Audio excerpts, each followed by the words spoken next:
Portugal made a resounding statement today, securing their place at the 2026 FIFA World Cup in emphatic fashion. In what was meant to be a tense, pressure-filled qualifier, they instead delivered a masterclass, walloping Armenia 9-1. The result didn't just guarantee qualification, it underlined that this Portuguese national team is more than just one star. They're deep, ruthless, and tactically mature. From the very first whistle, Portugal dominated. Renato Veiga opened the scoring with a close-range header in just the 7th minute. It was a sharp, well-executed piece move, signalling that even from less glamorous positions, the Portuguese have goal threat. Armenia, briefly stunned, responded with a swift equaliser through Eduard Spurtian. A cross from Grant Leon Ranos found him in the box, and he made no mistake. But Portugal's response was brutal.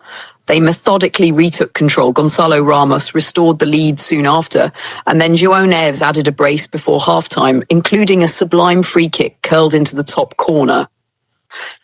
They didn't slow down after the break. Bruno Fernandes, stepping up in the absence of Cristiano Ronaldo, converted a penalty right after halftime, then later bagged another 2 from the spot to complete a hat-trick. Meanwhile, Neves secured his own treble with a composed finish after Portugal struck the post. The cherry on top came in stoppage time. Francisco Conceição unleashed a thunderous long-range strike, rounding off an utter demolition. What makes this performance so important is how it came without Ronaldo.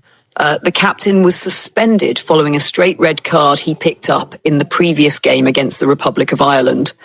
That incident, an elbow on Dara O'Shea, has caused major controversy, and the Portuguese FA is now appealing the ban, arguing that he was provoked and worked in a hostile environment.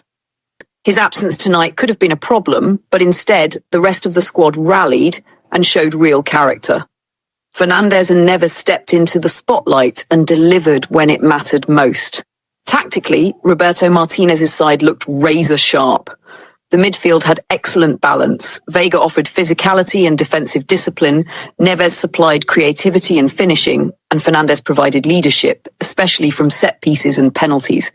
Up front, Ramos was active and mobile. Conceição added flair and a bit of unpredictability.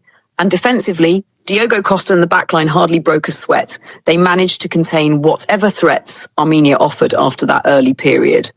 This game feels like a major turning point. On one hand, you see a Portugal team that can win big even without its oldest legend, which bodes well for long-term sustainability.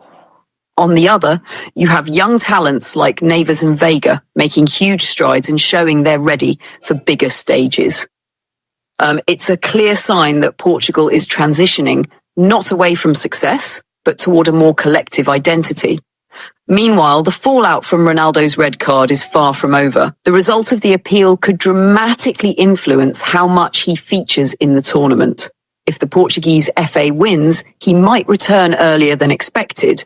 If not, Portugal may need to rely heavily on this new core they showcased tonight.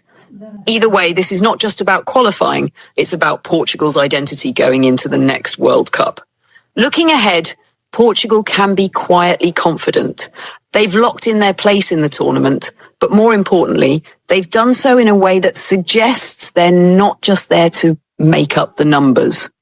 With their current mix of experience and youth, their tactical flexibility, and a hunger to prove they don't need Ronaldo to dominate, they could be a very dangerous team when the 2026 World Cup rolls around.